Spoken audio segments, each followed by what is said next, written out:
Hi friends, welcome to my channel. This is Shivakoti SK Rao. 100 సంవత్సరాల క్రితం నువ్వు లేవు. 100 సంవత్సరాల తర్వాత నువ్వు ఉండవు. చాలా చిన్న జీవితం అన్నమాట మనిషిది. ఆ చిన్న జీవితంలోనే యావరేజ్‌గా ఇవాళ మనిషి బ్రతుకుతున్న సమయాన్ని ఇది చూసుకుంటే, లైఫ్ టైమ్ చూసుకుంటే యావరేజ్‌గా ఒక 60 లేకపోతే ఒక 70 సంవత్సరాలు. కాబట్టి మై డియర్ ఫ్రెండ్స్, మనకున్న ఈ కొద్ది జీవితంలోనే మనం దేనికి టైం ఎంత కేటాయిస్తున్నాం? తర్వాత అంటే ఉపయోగపడే ఆటిలకి ఎంత కేటాయిస్తున్నాం, ఉపయోగపడనాటిలకి ఎంత కేటాయిస్తున్నాం. మనల్ని సంతోషంగా ఉంచుకోవడానికి ఎంత కేటాయిస్తున్నాం, మనల్ని బాధ పెట్టుకోవడానికి ఎంత కేటాయిస్తున్నాం, అనేది మనం ఖచ్చితంగా మనం అబ్జర్వ్ చేసుకోవాల్సిందే లైఫ్‌లో.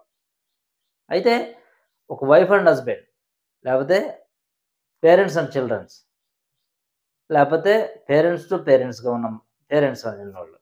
అంటే పేరెంట్స్ ఉంటారు. మీరు గూడా పేరెంట్స్ అయ్యుంటే.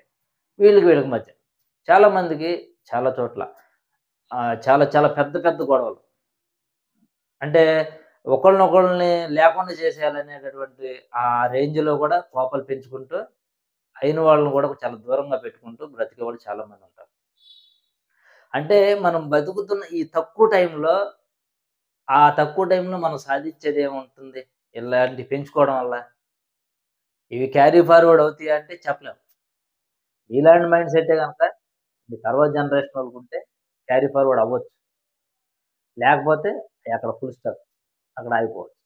కాబట్టి ఎప్పుడైనా సరే మనకున్న లైఫ్‌లో మనకున్న సమయంలో దాన్ని గనక మనకి మనం ఉపయోగించుకోగలిగితే చాలా చాలా మనం లైఫ్‌లో ముందుకెళ్ళడానికి స్కోప్ ఉంటుంది. పైగా మనం బ్రతికినంత కాలం గూడా చాలా హ్యాపీగా బతికామని ఎండ్ ఆఫ్ ద డేలో అనిపిస్తుంది.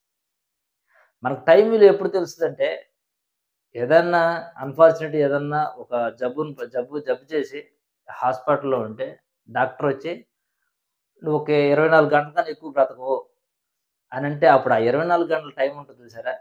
ఆ టైంలో చాలా చాలా గుర్తొస్తాయి.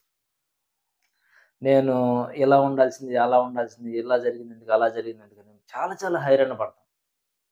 కానీ మై డియర్ ఫ్రెండ్స్, అలాంటి సిట్యుయేషను మనకి వస్తే మనం ఎలా ఫేస్ చేస్తామనుకుంటామో, అదే గనక మనకు ఒకసారి ఇమాజిన్ చేసుకుంటే, జీవితంలో ఉన్న ప్రతి టైంని నీకే ఉపయోగించుకుంటావు.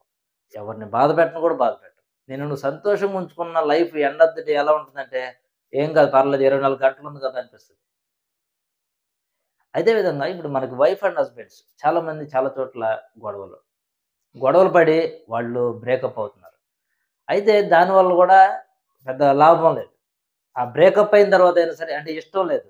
బ్రేకప్ అయ్యారు. No problem. కానీ ఆ తర్వాత గూడా బ్రేకప్ అయిపోయిన వాళ్ళతో మనకి ఉన్న మెమోరీస్ గుర్తు చేసుకొని మనల్ని మనం బాధ పెట్టుకునే వాళ్ళు ఉంటారు. అది గూడా కరెక్ట్ కాదు. ఇష్టం లేదు. బ్రేకప్ అయిపోయారు. అంతే వదిలేయాలి. అంతే తప్ప మనం దాన్ని పట్టుకొని ఎలాడకూడదు.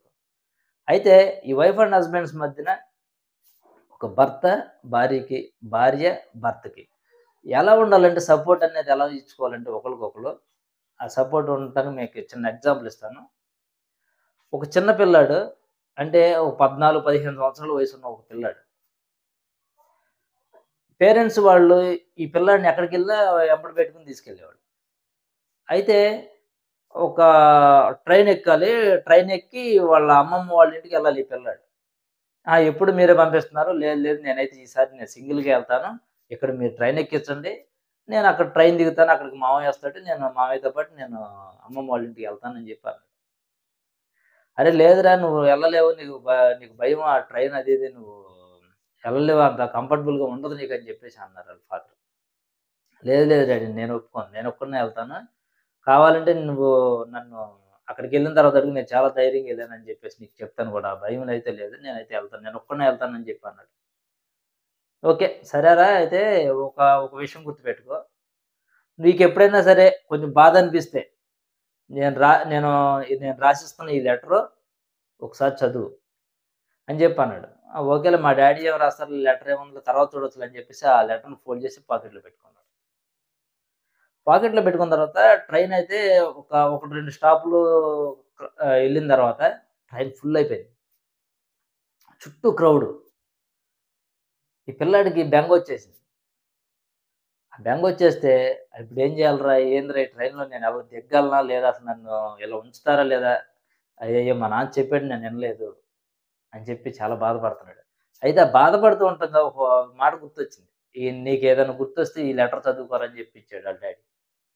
ఆ లెటర్ తీసి చూసాడు. ఆళ్ళ డ్యాడీ ఏమని రాసాడంటే, "అరేయ్! భయపడకు. పక్క బోగీలో నేనున్నా" అని చెప్పి రాసాడు. హమ్మయ్య! మా నాన్నున్నాడు. నా పక్క బోగీలోనే మా నాన్నున్నాడు మా డ్యాడీ. నాకు నో ప్రాబ్లమ్ హమ్మయ్య! అని హ్యాపీగా ఫీల్ అయ్యాడు. రిలాక్స్ అయిపోయాడు. సిట్యుయేషన్ అలాగుంది. చుట్టూ ఉన్న సిట్యుయేషన్ అదే. కానీ మైండ్ సెట్ మారింది. అయితే ఎక్కడైతే దిగాలో ఆ స్టేషన్ వచ్చింది దిగాడు. దిగిన తర్వాత అక్కడ ఆళ్ళ మావయ్య ఉన్నాడు. ఆళ్ళ మావయ్యతో చెప్తున్నాడు. "ఆ! మావయ్య ఆగు ఒకసారి ఆగు. ఎనకాల బోగీలో డ్యాడీ ఉన్నారు. డ్యాడీని కూడా తీసుకొని వెళ్దాం ఉండు" అన్నాడు. "లేదురా మీ డ్యాడీ రాలేదు. మీ డ్యాడీ నీకు అలా చెప్పారు అంతేను. నీకు అలా లెటర్‌లో రాసిచ్చారు. నువ్వు భయపడతావని చెప్పేసి మీ డ్యాడీకి తెలుసు. కాబట్టి నువ్వు అలా భయపడకూడదని ధైర్యంగా నువ్వు ఇక్కడి దాకా రావాలని చెప్పేసి మీ డ్యాడీ నీతోనే ఉన్నాడని చెప్పి నీకు చెప్పాడు. కాబట్టి అందుకని నువ్వు అలా ధైర్యంగా ఇక్కడ దిగావురా" అని చెప్పేసి అన్నాడు. అంటే మై డియర్ ఫ్రెండ్స్ ఇట్లా నేను ఎందుకు చెప్పానంటే ఈ స్టోరీ, ఒక తండ్రి వాళ్ళ నాన్న ఉన్నాడు అనే ధైర్యం ఆ పిల్లాడికి ఉంది. అట్లాగే వైఫ్‌కి తన భర్త ఉన్నాడనే ధైర్యం ఉండాలి. భార్యకి ఆ భర్త ఉన్నాడనే ధైర్యం ఉండాలి. ఆ భర్తకి నా భార్య ఉందనే ధైర్యం ఉండాలి. అలాంటి బాండింగ్ గనక ఫార్మ్ చేసుకుంటే, ఈ బ్రేకప్‌లు అలాంటివి ఉండవు. తర్వాత లైఫ్‌లో వీళ్ళని సపోర్టింగ్ అనేది ఇంకెవరో వచ్చి చేయవసరం లేదు. వీళ్ళే ఒకళ్ళకొకళ్ళు సపోర్ట్ చేసుకోవడంతో లైఫ్‌లో ఎదుగుతారు. వాళ్ళేదన్నా చెయ్యాలి అనుకున్న దాంట్లో ఆ పని మొదలుపెట్టి సక్సెస్ అవుతారు. ఆ యాటిట్యూడ్ ఆ మైండ్ సెట్ గనుక మనిషికి డెవలప్ అయితే, అలాంటి వ్యక్తి ఎప్పుడు ప్రతిరోజు కూడా హ్యాపీగానే ఉంటాడు. కాబట్టి మై డియర్ ఫ్రెండ్స్ ఈ వీడియో ద్వారా మీకు చెప్పేదేంటంటే, మీకున్న తక్కువ టైం లైఫ్‌లో ఉన్న ఒక 60 సంవత్సరాలు, 70 సంవత్సరాలు. అది కూడా లక్కీగా అన్నీ బాగుంటే మనిషి బతుకుతాడు. లేదని చెప్పేసి ఏదన్నా ఒక ఇంజ్యూరీ అయ్యి, ఏదైనా హెల్త్ ప్రాబ్లమ్ వచ్చి హాస్పిటల్‌లో అడ్మిట్ అయ్యి ఏదన్నా డేంజర్ జోన్‌లోకెళ్తే చెప్పలేం. కాబట్టి ఉన్న తక్కువ టైంలోనే ఈ పగ, ఆ పగ అని జెప్పేసి వాళ్ళతో వీళ్ళతో గొడవలు లేకపోతేనేమో మనకి నచ్చని విషయాల గురించి ఎక్కువ మనం ఆలోచిస్తూ వాటికి టైం కేటాయించి టైం వేస్ట్ చేసుకోవడం కన్నా, మన కోసం గనక మనం కేటాయించుకుంటే టైము ఖచ్చితంగా మన లైఫ్‌లో సక్సెస్ అవుతాం.